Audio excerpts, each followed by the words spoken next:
call of the Hogs can be heard all the way to San Francisco. You're listening to Pod at the Palace with Curtis Wilkerson on Inside Arkansas. Good morning, everybody. Happy Friday. Welcome into the Pod at the Palace. I'm your host, Curtis Wilkerson with Inside Arkansas. Today's episode is presented by Razorback Apparel. Go to razorbacks.com and use code HOGSBY20 for 20% off your first purchase today. Happy August. We made it. Man, it's crazy. I hope everybody's doing well today, getting primed up for the weekend and everything like that. Some of you are probably out of bed early. You couldn't sleep last night in anticipation for the first day of fall football camp for the Razorbacks. Maybe it's like Christmas morning to some of you. I'm excited about it. Looking forward to hearing about it, breaking it all down and talking about it. But while you wait on the reports to start trickling in this morning, I've got some Razorback hoops for you, as always. I'm going to touch briefly today on just some of the latest updates from the College Sports Commission as it pertains to revenue share, NIL, and all that. Whatever, it's a bunch of political mumbo jumbo at this point, but how it impacts Arkansas basketball specifically. And I think it's a good thing for the Hogs. Also going to get into a couple listener questions today. They kind of follow the theme of what if. Maybe they fall into that category, sort of, I guess you could say. Like, what if Arkansas got this guy, or what if Arkansas, got that guy, or if this guy was still on the team. Just a nice little thought exercise that we'll have some fun with and can be informational for you as well. So looking forward to that. Today's episode of the show is also brought to you by our friends at Basis Health. We know that they're changing the way the healthcare is delivered with those mobile medical services. They come straight to your front door. If you're sick, feeling bad, you're feverish, throwing up all over the place, is it really a good idea to hop in the car and drive across town? Probably not. I wouldn't want to do it. That doesn't sound like fun to me at all. Also, do you want to get there and just sit in the waiting room with a bunch of other sick people? That's my least favorite pastime in the world. No defense to anybody. People get sick out there, but it doesn't mean I want to hang out with all of them when I'm feeling crummy too. Why not have somebody come to you? That's exactly what they do at Basis Health. They will send a physician out to take care of your primary care, urgent care, IV hydration needs, and more. Hit them up today, www.basishealth.org, or scan that QR code in the top right-hand corner of your screen to get more information. So, all right. Basically, the theme here is, and if you're watching on YouTube, you can see, the Chicken Man's still open for business.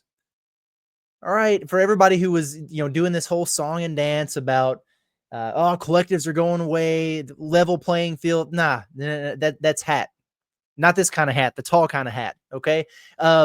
I know we talked some last week about just all the ticked off coaches and athletes who, because things are changing to a degree. Obviously, the House settlement passed, revenue share is going into place, but coaches and athletes are getting pretty ticked off there, and agents especially, because a lot of those NIL deals coming from collectives have been getting denied by Deloitte, College Sports Commission, the NIL Go Clearinghouse, everybody who's responsible for yay or nay on these types of things. And the last 10 days or so have kind of been a mess because, reports came out that they were going to loosen their stance on collectives, and we were starting to see some language towards that. And then, what was it, like 24 hours later, Donald Trump threw his executive order down. So everybody was kind of wondering once again, okay, well, what does this mean? What is this going to be? What's it going to look like? Who do we listen to? You know what I mean? Like, whose rules do we really follow here? The NCAA's? Well, the answer is no for them. Nobody's followed their rules for a long time. In fact, they're essentially useless at this point. This commission put together with all the guidelines from the House settlement that took so long to get passed. Yeah, maybe. They seem to be running the show here. The president of the United States, probably, whether you like him or not, if he's laying down the law, you might want to listen to it. But it's just been so convoluted. And none of the language directly spoke to what I think a lot of folks are interested in, which is collectives. The revenue share, paying the student athletes through the revenue generated by the athletic department. Sure, that makes sense. It's in place. Okay. NIL, still a thing, has to go through the clearinghouse, deals over $600. If I'm on a, Chevrolet commercial or whatever, and they want to pay me for that, all right, you just got to get it approved. Okay. But the collectives has been such a big deal.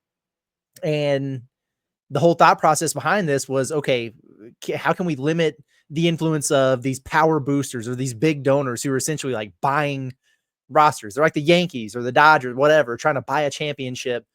They don't want that to be the case. But as we said all along, you can't just open up the floodgates for student athletes to earn a bunch of money and then try to cap it and think that that's going to go over smoothly. And you also can't tell rich people what to do with their money and expect that to go over smoothly. So at least we got some level of clarity on Thursday, because the College Sports Commission, they sent out a memo saying that NIL collectives specifically can compensate athletes so long as they meet the valid business purpose guidelines. So collectives are, in fact, alive and well. The way that they stay on the up and up is exactly how I anticipated they would, which is any athlete who's getting paid from a collective will have to participate in things like Arkansas Edge or whatever their collective is going to wind up being, fundraisers, autograph signings, merch sales, events, whatever that they put on. That way it is not pay for play, air quotes, even though we know that's exactly what it still is. Okay, so it's a very loose guardrail that's put in here to make these things all right. And whatever Arkansas's collective was at first kind of did this. I never remember, was it one Arkansas one, Arkansas first? It was something like that. But I remember the whole basketball team being at one of their initial events, and I think the Hunts were involved down there. And basically the kids were going to be getting paid through this collective. But then it also went to like some charity outreach and some different things like that they were doing. It's going to be like that. So you want to get paid, I bet you'll go out and sign some autographs. Like it's not that big of a deal. At any rate, excuse me, revenue share, still a thing. That 20.5 million, at least for this year, it's going to go up, split however a school wants to pay its athletes through the revenue that they generate. But this is and never was going to be that level playing field that some schools, including Arkansas to a degree, was hoping it would be in other sports. It's just not. It's not. Because even though they've installed some soft guardrails here, the additional NIL, the booster and donor leg collectives, still very much a thing. Chicken Man, John Tyson, still very much a thing for Arkansas. Now, if he wants to do that by making a donation, quote unquote, to Arkansas Edge, that's earmarked for a particular player, they can do that. He can do that. And they can participate in whatever, these collective bake sales or whatever the hell they're going to be doing are. Or he can go through it the old-fashioned way and submit it through himself. And then you just might see DJ Wagner munching on a Razorback nugget on a commercial, during the under 12 timeout of a game, whatever. But that's not going away. And for Arkansas basketball and John Calipari, that is absolutely a good thing. For Arkansas football, the jury's still out. We knew that they really need the revenue share. We want to call them broke boys. Maybe you can do that. If you want to say that just the spending amongst the peers, the Georgias, the LSUs, Ole Misses of the world is just on steroids compared to what you like, whatever, they're going to have to figure that out. But for Arkansas basketball, we talked about how the Big East, because they don't sponsor a lot of football programs, their revenue, now they might not generate that full 20.5 million because of that. But a lot more of it's going to be earmarked for men's basketball. Kentucky, we've heard the rumors out there that they're going to give a much higher percentage to basketball than other SEC schools that are going to load up on football, as they should. And that was the difference in like $4 or $5 million. So if that's going to, and that's just with Arkansas, and Arkansas is in a good position in terms of its revenue share, but they need to be able to make up the gap, relatively speaking, through NIL and through their collectives. And they're going to have the opportunity to do that now. And that's a good thing for Arkansas. They were going to be able to get their guys anyway. Now they can do it on the up and up to as much of a degree as they choose to, I guess we should say. And they'll be all right there. So I think it's a good thing for Arkansas. It was a notable development. I'm glad that they actually, just spoke directly on collectives and what that's going to look like, because it's just something that they haven't done to this point. The language has been very vague, loose interpretation, and you're just kind of like, well, what does this really mean? What's going on? Well, now we have some actual language towards it. Is it going to change? Probably.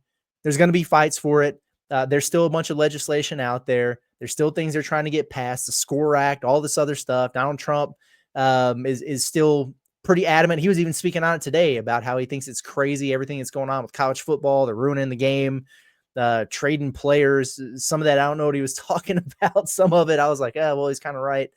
Whatever. This isn't going anywhere. It's all subject to change. Nobody really knows exactly where this is headed. Like Cal said, if you say you know where this is going, you're lying, right? But for now, at least, there's some clear language, and there's at least a pathway to move forward, a little bit of direction, so you know how you need to operate. Because for Arkansas basketball, within the next couple months here, you're going to have some big-time, 5-star, top-end class of 2026 visitors coming in, right? We talked about them. Jordan Smith Jr., Tay Kenny, Arafangian. There's going to be more, and it's going to impact your budget. Like if you're just operating on revenue share and, whatever, market value NIL deals you can get, you might have to be a little bit more selective and really prioritize. We don't have to take just this guy right here and then wait it out a little bit, because we know we're going to have to address some things in the portal. Well, now with this ruling on the collectives, you have a little bit more flexibility. And that's exactly what you need. So, okay, moving on from that. I didn't want to spend too much time on it, but it is super pertinent. It's relevant to how Arkansas and its peers are going to be able to build rosters moving forward here. So more flexibility for now, at least. When things change, we'll talk about it and what it means. So want to get into a couple listener questions today, I guess. One, and I pulled this from Jeremy on the YouTube comments from a little while back now, but I've seen this pop up for more than one person. So I appreciate the question, the thought here. And it was essentially, who is the player, portal or high school, that we'll do both for the sake of this conversation, by the way, that Arkansas will regret not landing from this past cycle? And I think that's a fair question. That we hope the answer is nobody. Like they just, make a Final Four or whatever, and all these guys ball out. You stay healthy all year, and we don't have to do that revisionist history stuff. But so, like, I'm going to preface by saying I'm pumped about this roster. I really am. I feel great about it. It's balanced. It's very talented. It's deeper than I thought it was going to be. Could they have added one more proven piece? Sure. But we don't have to be too greedy, right? We don't have to be. It's fine. I like I've said before, I feel less bullish about that than I did a majority of the summer after now having seen Isaiah Sealy, because I just wasn't sure if he was going to be a guy who could contribute year one. Now I believe that he will be.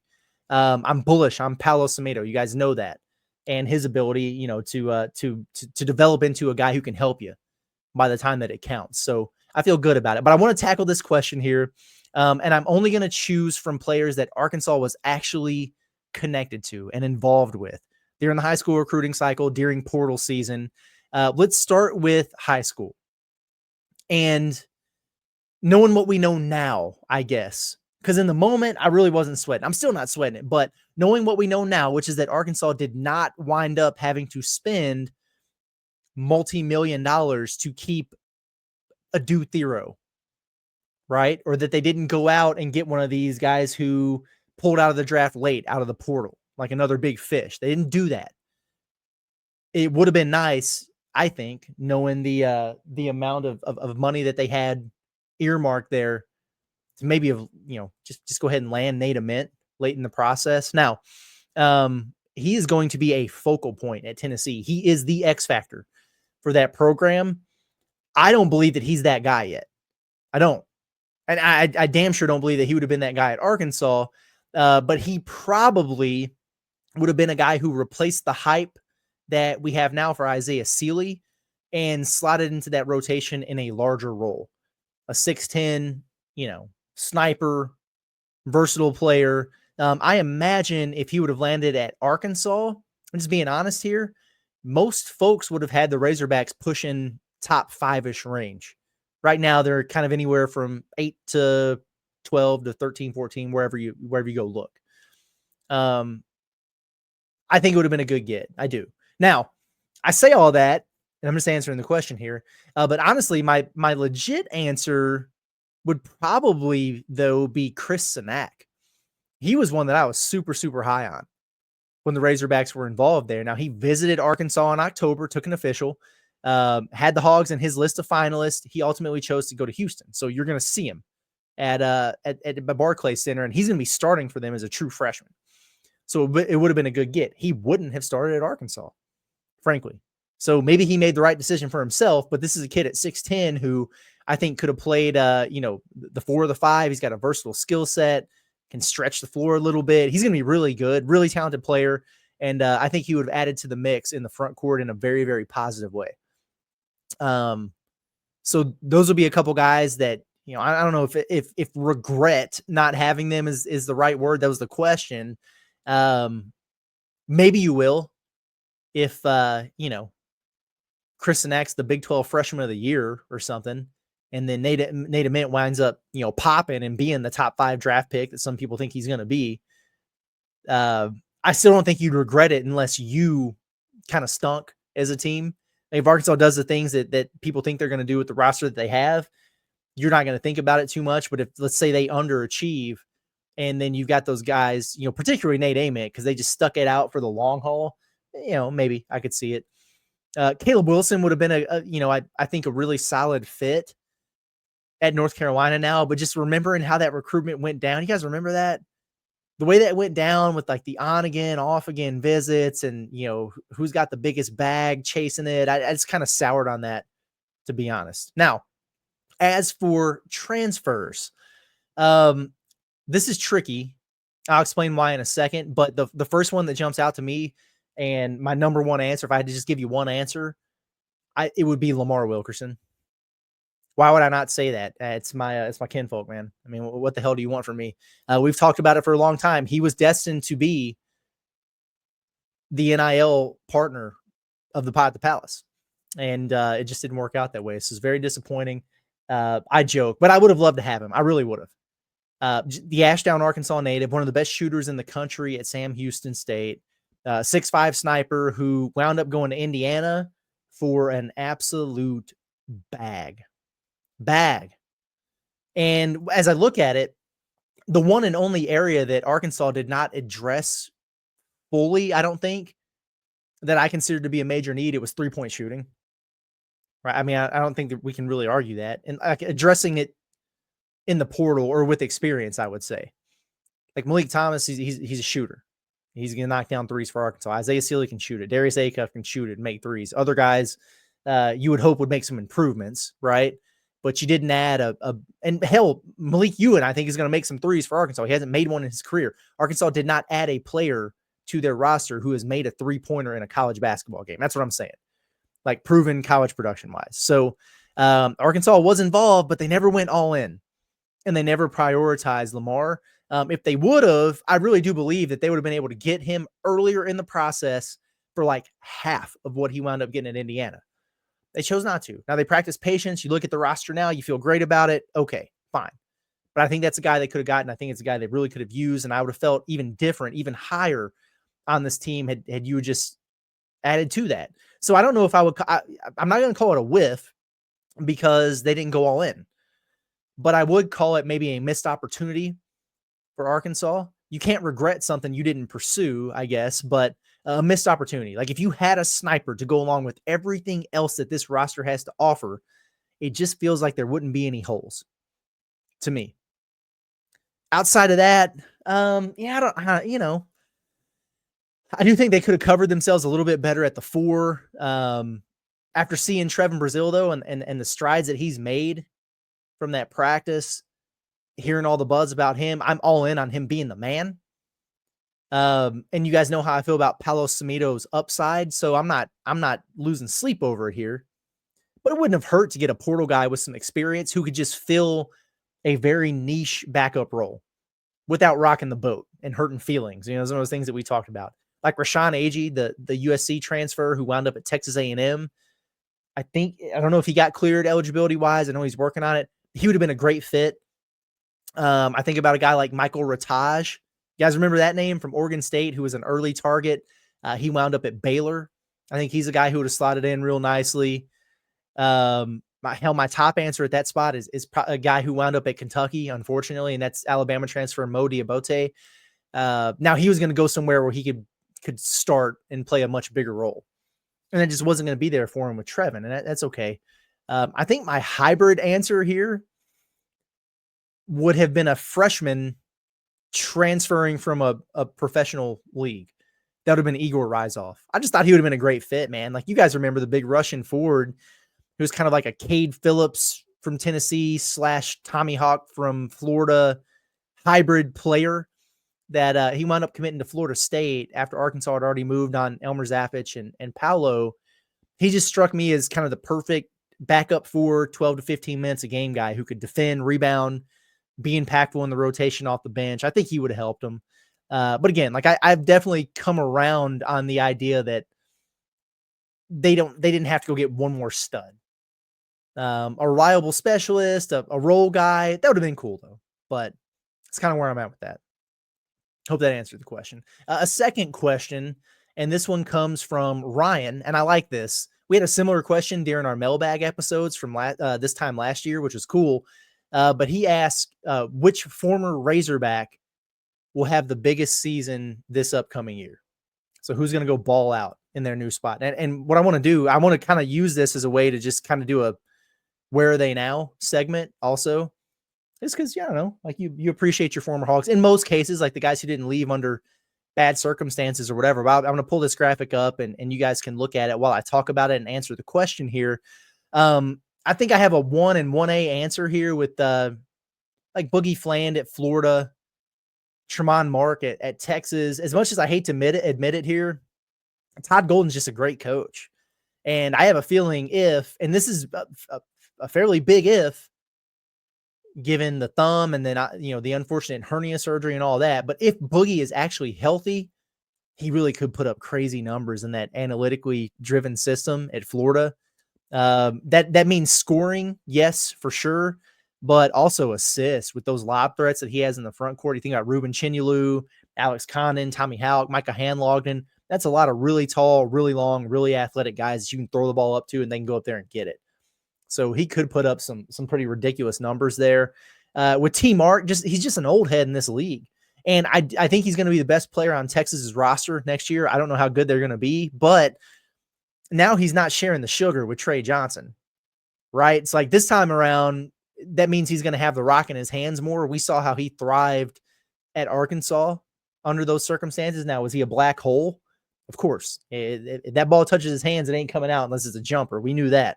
But Sean Miller is a new coach there, but he's a better one by a wide margin than Rodney Terry. So I would imagine T. Mark has an uptick this year. I'd be surprised if he didn't. Just in terms of where other ex-Hogs are, Big Z at Illinois now with his brother, I don't really anticipate that he's going to do anything more than he did in Fayetteville last year, to be honest with you. I'll believe it when I see it. Joseph Pinion at South Florida, I think he'll do well there. Followed his coach, Brian Hodgson from Arkansas State.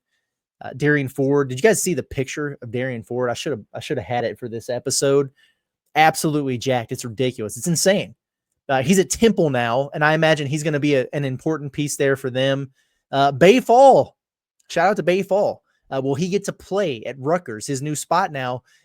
Rutgers was a finalist for Bay when Arkansas wound up getting him, and Colorado was in there and some other schools, but people forget about Rutgers there.